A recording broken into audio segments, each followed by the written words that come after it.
Hello குட்டீஸ், welcome back to நம்மதியா channel. காலங்காத்தால இப்போ வந்து தூங்கி வந்தேங்க. சரி, இன்னைக்கு வந்து நல்ல சில்லுன்னு வெதர் இருக்கு. சூப்பரான கோயம்புத்தூர் ஸ்பெஷல், கொங்கு நாட்டு ஸ்பெஷல் அரிசி பருப்பு சாதம் காலையிலே செஞ்சு சாப்பிட்டு போயிடலாம். வெளியே போய் சாப்பிட்றதுக்கு கொஞ்சம் கஷ்டமா இருக்குல்ல, ஆனால் நம்மளே கொஞ்சம் ட்ரை பண்ணி எப்படி இருக்கு வருதுன்னு பார்க்கலாம். வெளியே சாப்பிட்றது வீட்டில் செஞ்சு சாப்பிட்றது கொஞ்சம் பரவாயில்லையா இருக்கும்ல. அதனால இன்னைக்கு நான் என்ன பிளான் பண்ணேன்னா, அரிசி பருப்பு சாதம் செய்யறதுக்காக தயாராயிட்டேன். வாங்க வீடியோக்குள்ள போலாம். டைம் இல்லை, ஆஃபீஸ் வர போகணும், டைம் ஆயிடுச்சு. அவங்க கடன்னு செஞ்சுட்டு சாப்பிட்டு நல்லா இருக்கனால சாப்பிட்டு கலக்கிடலாம். வாங்க போலாமா? டக்குன்னு டைம் இல்லை இன்னைக்கு. டப்புன்னு பண்ணுறோம். குக்கர் வச்சாச்சு, அடுப்பு ஆன் பண்ணியாச்சு. இங்கே பாருங்க, அழகா அரிசியும் பருப்பும் ஊற வச்சு வச்சுருக்கேன் அரிசி பருப்பு சாதத்துக்கு. அதுக்கப்புறம் டொமேட்டோ, ஆனியன் அண்ட் சில்லி, இதுதான் இன்க்ரீடியன்ஸு. இதை போடுறோம், சாப்பிட்றோம், ஒரு விசில் விடுறோம், சாப்பிட்டு கிளம்பினே இருக்கும். என்ன போட்டுக்கலாம்? எண்ணெய். டக்குன்னு முடியும்னு சொல்கிறாங்க, பட் நம்மளுக்கு அது எப்படி முடிய போகுதுன்னு தெரில இல்லை. நம்மளுக்கு எல்லாமே கொஞ்சம் லேட்டாக தான் ஆகும்.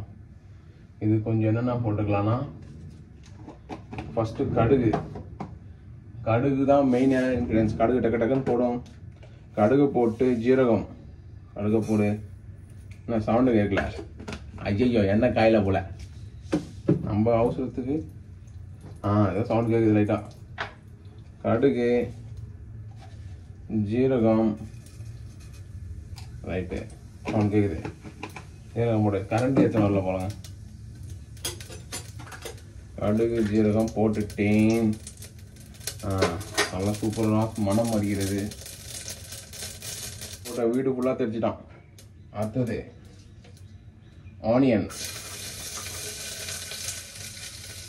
ஆனியனும் போட்டுட்டேன். ரொம்ப அநியாயம் பண்ணுங்க கடுகு. ஆனியன் போட்டு, ஆனியன் கொஞ்சம் லைட்டாக இதுவும் ஆயிடுச்சு. இந்த டைமில் காரத்துக்கு நம்ம எடுத்து வச்சிருந்த காஞ்ச மிளகாய், பாதி பச்சை மிளகா போட்டுக்கிறேன். காரம் ஜாஸ்தி தேவையில்லைங்க, காரம் இல்லை கூட பரவாயில்ல. காரத்தை சாப்பிட்டு போட்டோம். அப்புறம் அப்படியே அது கொஞ்சம் இதாகட்டும். அடுத்தது தக்காளி சும்மா உரிச்சு வச்சுருந்தேன், ஒரு 4 பூண்டு. சிம்பிளாக முடியுன்றாங்க, நம்மளுக்கு எவ்வளோ நேரம் ஆகும்னு தெரியல. நானும் அதனால தான் இந்த டாஸ்க்கை எடுத்தேன். பட் லேட் ஆயிடுச்சுன்னா கொஞ்சம் கஷ்டமாயிரும். அரிசி பருப்புல எப்படி வெங்காயம் தக்காளி நல்லா வதங்கிச்சா? பேச்சுலர் சமையல், கருவேப்பிலாம் காணும். என்னென்ன இருக்குதோ அது ஒன்றும் போட்டுக்க வேண்டியது தான். அடுத்து வதங்கிட்டு டக்குன்னு வேலையை முடிச்சிட வேண்டியது தான். நல்லா வரும்னு நம்புகிறேன். நெக்ஸ்ட்டு என்ன பண்ணோம் தெரியலையே. நெக்ஸ்ட்டு வந்து இது எப்படி தான் போடணும்னு தெரியல. நம்ம தெரிஞ்சதை போடுவோம், தெரியாத ஏன் யோசிச்சுட்டு போகணும். லைட்டாக சாம்பார் பொடி, 1 ஸ்பூன் சாம்பார் பொடி கொஞ்சமாக போட்டுக்கலாம். ஐயோ போதும், போதும் போட்டாச்சு. போட்டு லைட்டாக 1/2 ஸ்பூன் சாம்பார் பொடியை போட்டு ஒரு மிக்ஸு.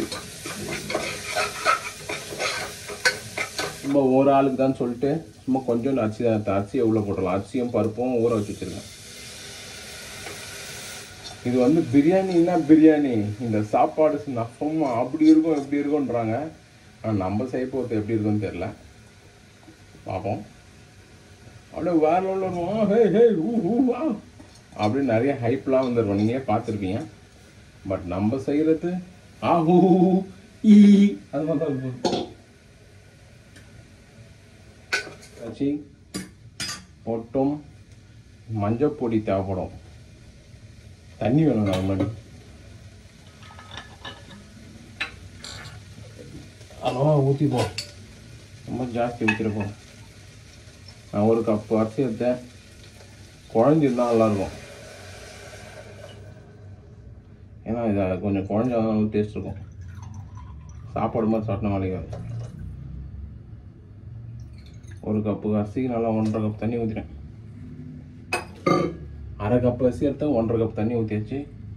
மஞ்சத்தூள், மங்களகரமாக மஞ்சள் இருக்கே, நல்லா சில தெரியாது சில டைமில். ஏன்னா இந்த மஞ்சள் தூள் தான் இது கலரு. வேறு என்ன போடுறோம் நம்ம கலர் வரத்துக்கு? உப்பு போட்டனா இல்லையா? போடவே இல்லைப்பா. அப்புறம் உப்பு போடுறான், மந்திராதிர உப்பை.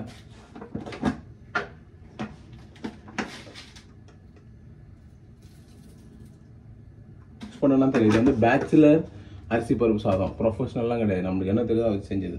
இது பாருங்க,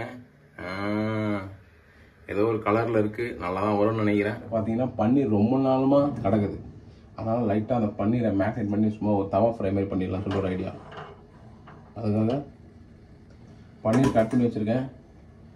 சில்லி பவுடர் ரொம்ப, ஏன்னா வேறு இன்க்ரீடியன்ஸ்லாம் ஆட் பண்ண போதில்லை. சில்லி பவுடர், உப்பு போதும்.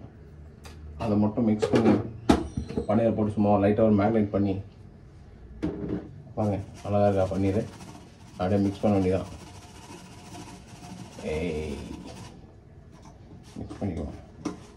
பன்னீர் அழகாக மிக்ஸ் ஆகிடுச்சு, தெரியுதுங்களா? ரொம்ப காரம்லாம் போடல, லைட்டாக காரம் போட்டு சால்ட் போட்டு அப்படியே தவா ஃப்ரை மாதிரி பண்ணி எடுத்துலாம்னு ஒரு ஐடியா. பாருங்க, அழகாக கொதிச்சு வரோம். லைட்டாக தண்ணி காம வேணும் போட்டு ஒரே ஒரு விசில் விட்டுலான்னு பார்க்குறேன். நல்லா சாதம் சூப்பராக வந்து கொதிச்சு வருது. சைடில் வந்து இந்த டைம் என்ன பண்ணிக்கலாம், நம்ம பன்னீர் சொன்னோம் பார்த்தீங்களா, அந்த பன்னீர் மேரினேட் பண்ணி வச்சதை கூட தவா ஃப்ரையில் போட்டு அப்படியே பொரிச்சு எடுத்துடலாம். இப்போ போட்டு குக்கரை போட்டு மூடி ஒரு விசில் விட்டுடலாம்னு நினைக்கிறேன். இன்னைக்கு கட்டாயிடுச்சு. கொஞ்சம் கடினமான வேலை.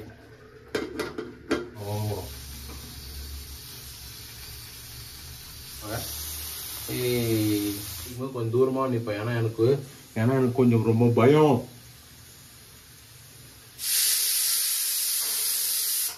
ஒரு விசில் வந்துச்சு, ஆஃப் பண்ணிட்டேன். குக்கர் விசில்னாலே கிட்ட வர மாட்டேன், ரொம்ப தூரமா போய் நின்றுவேன். ஆஃப் பண்ணிட்டேன். அப்படியே இருக்கிற தம்ல போய் குளிச்சு ரெடி ஆகிட்டு வந்து சாப்பிடலாம்.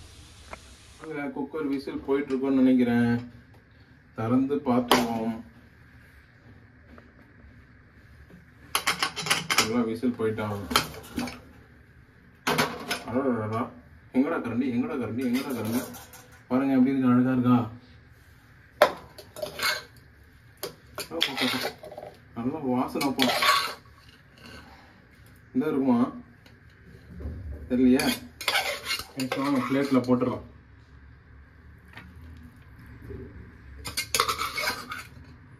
நல்லா வாசனை, பருப்புலாம் சூப்பர் ஹைட்டா இருக்கு. சூப்பரா இருக்கும்னா சைட் டிஷ் காம்பினேஷன்.